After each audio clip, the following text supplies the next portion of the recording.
Welcome back to my channel. I'm Will BTV. Nagbablog nga po ako ng iba't ibang uri ng halamang gamot. Nagtuturo din po ako ng tips tutorial tungkol sa mga halamang gamot, kung saan ito ginagamit ng mga sakit o paano gamitin sa mga sakit.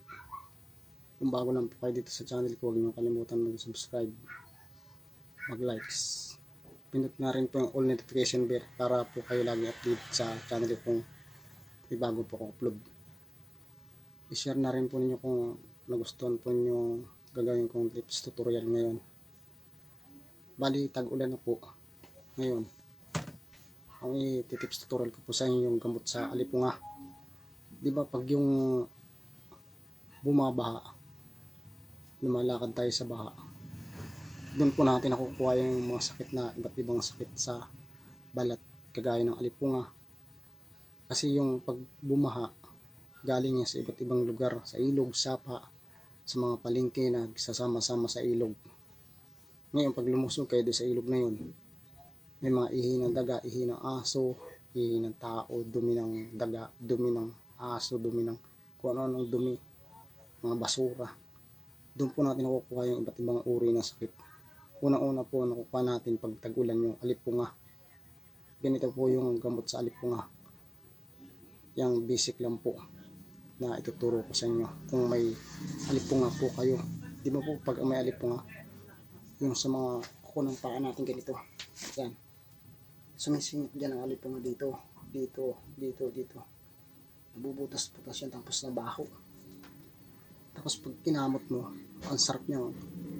Pag kinakamot lalong kumakapi, di ba ang sarap kamutin. Kung kukunin nyo matilos, masusugat-sugat yun, lalo lalaki yung sugat ng alipunga na yun, lalaki yung sugat po ng pinutkutin yung parte na may alipunga, lalaki po yan.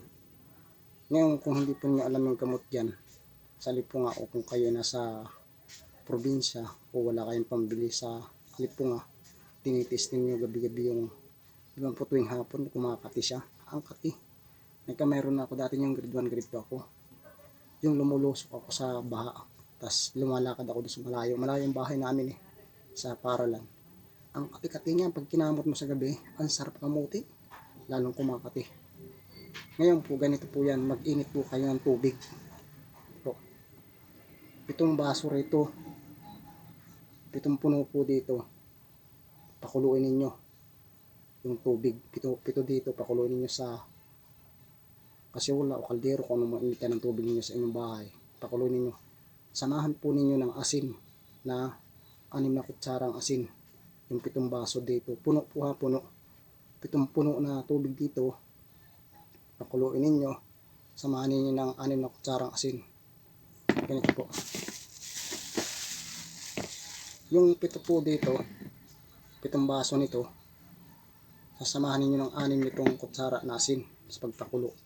Then, pag kumulo na po yung tubig, kasama yung asin sa pagpakulo, kumuha po kayo ng planggana, yung aluminum.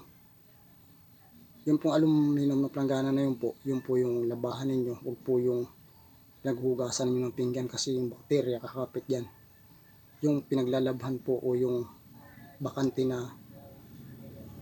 planggana ninyo sa bahay na hindi ginagamit, kasi paa mo, ilulubog mo doon sa planggana na may tubig na maligam-gam na may asin.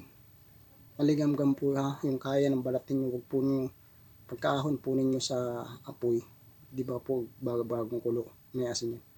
Huwag po ninyo i-direct yung paa ninyo, ilublob doon, baka po kayo maalis yung mga balat nyan. Yung maligam-gam lang po ang itutubugin nyo yung paa ninyo, sama na may asin. Ganito yung tubig, pinakuloyin nyo na may asin, ilalagay niyo sa ganitong planggana yan, ganyan planggana, ganyan kalaki yan. Huwag po plastic, kasi malukom yung pag yung may tubig. Aluminum, alam po naman yung aluminum, o kaya stainless din. Pag stainless, maglagay kayo ng handle, kasi mainit yan pag nalagyan mo ng may tubig, mainit yan. Mag-ingat kayo, kasi dito nyo kapitan, kabilanan yan, para hindi kayo mainitan dito, kasi pag dito mainit yan, pag stainless dito kailangan meron kayong basahan o pot holder na pag magkakabilaan ditong hawakan yan, Then pag maligamgam na yung ganun ninyo yung tubig, igaganon nyo ng kaunti kung kaya na ng balat ninyo maligamgam. Alam mo na po ninyo maligamgam eh. Yan po ilulubog ninyo yung paa ninyo na may alipunga. Ilulubog na yan 10 minutes hanggang 20 minutes yung paa na may alipunga. Tapos pag naka 10 minutes o kaya 20 minutes na nakababad, tanggalin na ninyo dito sa ganito. Nakababad po yan. Lubog po yung paa na mayroong alipunga, ilubog po ninyo ha. Itatapak po ninyo yung paa ninyo dito. Ganyan, halimbawa ito yung paa, ito, halimbawa. May tubig dito. Yung pito pong ganito, lubog po yung paa ninyo, kung may alipunga yan, itatapak ninyo dyan. Then 10 to 20 minutes, tanggalin na ninyo. Tapos pagkatanggalin nyo dito sa may tubig na may init na tubig na nakababad, may asin, patuyuin po ninyo. Pagkapatuyo po ninyo yung paa ninyo na may binabad galing doon sa tanggana na yun, pagkatuyo na po, tuyo po, patuyuin nyo ng malinis sa basahan. Yung basahan po ninyo, huwag nyo ihalo sa mga labahan ninyo na damit. Labahan na po ninyo kaagad pagkapang, kasi may bakterya yan, alipunga yan eh. Sa kanyang planggana na ibukod ninyo, separate ninyo, sanitize ninyo, i-chlorine ninyo o kaya banlian ninyo ng uli ng may tubig para yung bakterya na alipunga nga nandun, ng mga punggal, mawala. Tapos banlawan nyo sa running water. Ngayon po, di ba pag galing yung paa ninyo doon, pinatuyo na ninyo yung malinis na basahan. Kumuha po kayo ng bawang o garlic sa English. Tanggalin po ninyo yung balat. Yan.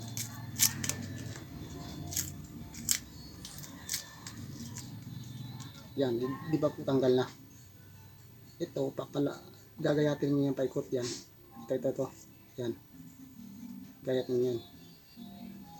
Di ba labas na yan?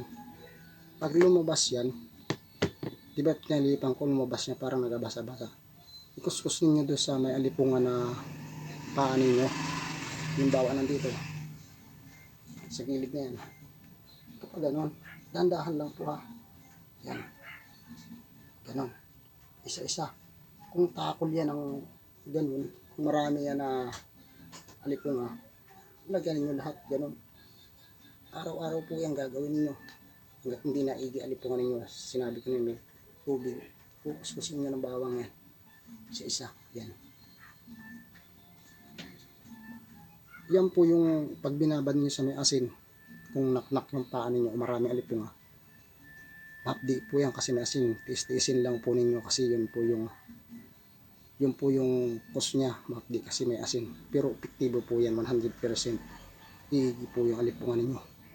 Araw-araw po gawin ninyo hanggat hindi naigi. Saka po yung ganito, yung pagkatuyo ng paa mo galing sa pagbabad ng hindi ka tubig na may asin, kuskusin po ninyo, antibacteria ito. Sigurado 100% patay ang alipunga na yan. Pag kinukuskus yan ng bawang yung alipunga, lalong kumakati kasi alam mo may bakterya kasi kumakati siya, lumalaban dun sa bawang. Ayan. Yan po yung maganda sa alipunga, lalo po tag-ulan na ngayon. Panahon na ng tag-ulan. Kailangan po natin alam yung mga basic na home remedy na gagawin natin. Paano yan kung super layo ninyo sa butika o ang layo ng bahay ninyo sa mga bilihan na tindahan? Kailangan alam ninyo. Kasi yung bawang araw, meron talaga tayong bawang palagi sa bahay yung ginagamit sa pagluto. Yan po yung emergency na malulunasan nyo inyong alipunga. Ulitin ko po, mag-init ng tubig, piturito, pakuluin na may asin na 6 na kutsarang asin.